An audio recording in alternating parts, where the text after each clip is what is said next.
گھر میں سب کی طرف سے قربانی دینا درست ہے، یہ مسئلہ میں نے پچھلے ایپیسوڈ میں بیان کر دیا ہے اور اس کی دلیل بھی بیان کر دی ہے کہ جو بھی صاحب نصاب ہے اس پر الگ سے قربانی واجب ہے۔ اس میں بعض لوگ سعودی عرب کے علماء کے کلپ شیئر کر رہے ہوتے ہیں کہ وہ کہتے ہیں گھر میں ایک سربراہ کر لے تو سب کی طرف سے کافی ہے۔ تو سعودی عرب کے علماء میں اکثریت فقہ حنبلی کو فالو کرتی ہے، تو بعض اسلاف سے ہمیں یہ ملتا ہے کہ وہ ان کی یہ رائے تھی کہ ایک گھر کے سربراہ کی طرف سے قربانی سب کی طرف سے کافی ہے۔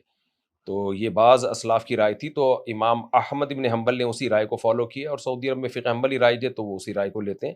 لیکن دلیل کے لحاظ سے دیکھا جائے اور ہمارے ملک میں جو فقہ رائج ہے وہ فقہ حنفی رائج ہے، اور دلیل کے لحاظ سے جو صحیح حدیث ہے اس سے ہمیں پتہ چلتا ہے کہ سربراہ کی طرف سے کافی نہیں ہے، بلکہ جو بھی صاحب نصاب ہے، جو بھی یعنی مالدار ہے، اس پر قربانی واجب ہے، کیونکہ نبی سے ہمیں صراحتاً حدیث میں ایسا نہیں ملتا، اور اسلاف میں بھی یہ مسئلہ اختلافی تھا۔ تو جیسے بعض اسلاف اس کے قائل ہیں کہ گھر کے سربراہ کی طرف سے کافی ہے، تو بعض اسلاف اس کے بھی قائل ہیں کہ نہیں جی، جو بھی صاحب استطاعت ہے اس پر قربانی واجب ہے، اور حدیث میں آتا ہے من وجد سعۃ یضحی فلم یضحی فلا یقربن مصلانا، جس کے پاس بھی گنجائش ہو قربانی کی وہ قربانی نہ کرے، وہ ہمارے عیدگاہ میں نہ آئے۔ تو اس میں نبی نے کوئی فرق نہیں کیا سربراہ اور غیر سربراہ کا۔ اور دوسری بات یہ کہ ویسے بھی اسلام میں ایک کی عبادت دوسرے کی طرف سے کافی ہوتی نہیں ہے، اس کی کوئی نظیر بھی نہیں ملتی ہمیں۔ جو بھی عبادت یعنی ایک کی زکوٰۃ دوسرے کی طرف سے کافی نہیں ہوتی،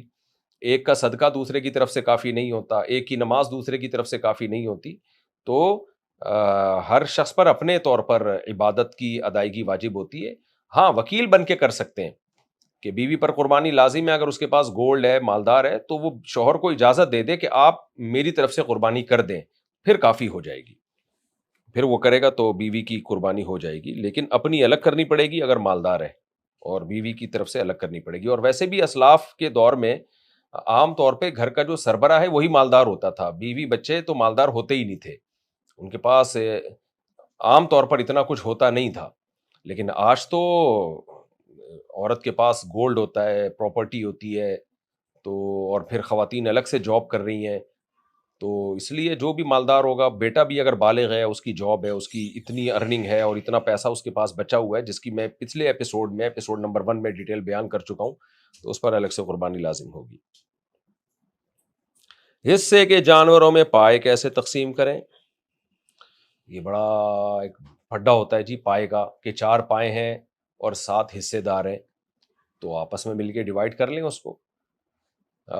فیصلہ کر لیں بھائی آپس کی میوچل انڈرسٹینڈنگ سے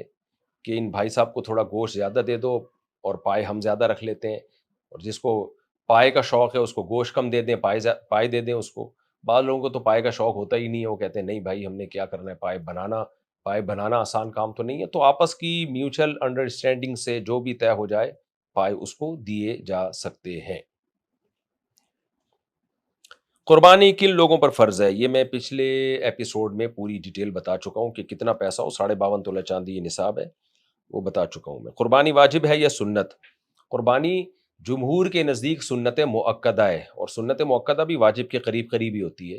اور بعض اسلاف کے نزدیک جس میں امام حنیفہ بھی شامل ہیں ان کے نزدیک واجب ہے، اور اس کے واجب ہونے کے دلائل وہی ہے، نبی صلی اللہ علیہ وسلم نے حکم دیا ہے، اور جو قربانی نہ کرے اس کو وعید سنائی ہے، تو یہ وعید سنانا اس کی علامت ہے کہ لازم ہے۔ اور حضرت ابو بکر اور عمر رضی اللہ عنہما سے جو منقول ہے کہ آپ قربانی نہیں کرتے تھے، تو اس کی وجہ ہے کہ آپ مسکین تھے، آپ کے تو پیون زدہ کپڑے تھے، تو آپ کیسے قربانی کرتے؟ آپ کے تو پاس اتنا پیسہ ہی نہیں ہوتا تھا کہ اضافی کھانا گھر میں بن جائے، تو وہ بکرا کہاں سے خریدتے اور گائے کہاں سے خریدتے، حصہ کہاں سے ڈالتے اس میں؟ باقی اس کا بھی میں جواب پچھلے ایپیسوڈ میں ڈیٹیل سے دے چکا ہوں، وہ آپ دوبارہ سن لیں۔ قربانی کے گوشت کے 3 حصے کرنا لازم ہے یا خود رکھ سکتے ہیں؟ 3 حصے کرنا لازم نہیں ہے، 1/3 حصہ بہتر ہے کہ غریبوں میں تقسیم کر دیں، لیکن اگر آپ خود غریب ہیں یا آپ کا خاندان جس کو ہندی میں پریوار کہتے ہیں بڑا ہے، تو پھر مستحب یہی ہے کہ اپنے خاندان کو پہلے آپ ترجیح دیں ان کو، کیونکہ بعض بیچارے ایسے ہوتے ہیں غریب خاندان، فیملی بڑی ہے، وہ پورے سال ان کو پوری طرح سے گوشت کھانے کو نہیں ملتا، تو پھر فقہا نے مسئلہ بیان کیا ہے کہ ایسا غریب خاندان جس کی فیملی بڑی ہو، اگر انہیں بقرعید میں قربانی کی ہے تو پھر اپنے بچوں ہی کو سارا گوشت کھلا دینا یہ زیادہ بہتر ہے، کیونکہ ان کا حق پہلے۔ ہاں، مالدار لوگ جو ہیں وہ 1/3 کوشش کریں صدقہ کریں، کیونکہ قرآن میں اللہ نے فرمایا فَكُلُوا مِنْهَا وَأَطْعِمُوا الْبَائِسَ الْفَقِيرَ، خود بھی کھاؤ اور غریب اور مسکینوں کو بھی کھلاؤ۔ کیا قربانی کا گوشت اسٹور کیا جا سکتا ہے؟ جی بالکل کیا جا سکتا ہے، جائز ہے۔ ابتدائے اسلام میں حکم یہ تھا کہ ایام تشریق کے اندر اندر گوشت کھا لیں، اسٹور نہیں کر سکتے، لیکن بعد میں اس حکم کو منسوخ کیا گیا اور اسٹور کرنے کی بھی اجازت دے دی ہے، کر سکتے ہیں آپ اسٹور۔ غیر مسلم کو قربانی کا گوشت دینا کیسا ہے؟ جائز ہے، دے سکتے ہیں۔ آپ کے اڑوس پڑوس میں کوئی غیر مسلم رہتا ہے، اس کو بھی بھیج سکتے ہیں آپ۔ کیا عید کی نماز سے پہلے قربانی کی جا سکتی ہے؟ نہیں، نبی نے فرمایا جس نے عید سے پہلے قربانی کر دی نماز سے پہلے تو یہ گوشت ہے، حلال گوشت ہے، یہ بقرعید کی قربانی نہیں ہے، تو اس لیے عید کی نماز سے پہلے آپ قربانی نہیں کر سکتے۔ اب یہاں دو سوال ہوتے ہیں، البتہ گاؤں دیہاتوں میں جہاں عید کی نماز ہوتی نہیں ہے وہاں صبح صادق کے بعد بھی آپ قربانی کر سکتے ہیں۔ اور اب یہ ایک بڑا مسئلہ ہے کہ شہر میں تو بہت ساری عید کی نمازیں ہو رہی ہوتی ہیں، تو کون سی عید کی نماز کے بعد آپ قربانی کر سکتے ہیں؟ آپ کی مسجد میں ہو سکتا ہے 8 بجے ہو، ادھر 8:30 بجے ہو، ادھر 7:30 بجے ہو، تو بہتر تو یہی ہے کہ آپ جہاں عید کی نماز پڑھتے ہیں وہاں جب تک عید کی نماز نہ ہو جائے آپ قربانی نہ کریں، لیکن پورے شہر میں اگر کہیں بھی عید کی نماز ہو گئی ہے تو اس کے بعد آپ نے قربانی کی تو قربانی ادا ہو جائے گی۔ قربانی کا جانور اگر مر جائے تو کیا کریں؟ اگر مالدار نے قربانی کا جانور خریدا اور مر گیا وہ جانور تو مالدار پر لازم ہے دوسرا جانور خریدو بھائی، اور اگر غریب آدمی نے قربانی کا جانور خریدا اور وہ مر گیا تو بس اب اس پر قربانی لازم نہیں ہے۔ اچھا بھائی، نابالغ اولاد کی طرف سے قربانی کرنا جائز ہے؟ دیکھیں نابالغ اولاد کی طرف سے جب ہم قربانی کرتے ہیں تو وہ ہوتی بالغ لوگوں کی طرف سے ہی، جیسے باپ کہتا ہے میں نے ان تینوں بچوں کی طرف سے کر رہا ہوں تو ہوتا وہ باپ کی طرف سے ہی ہے،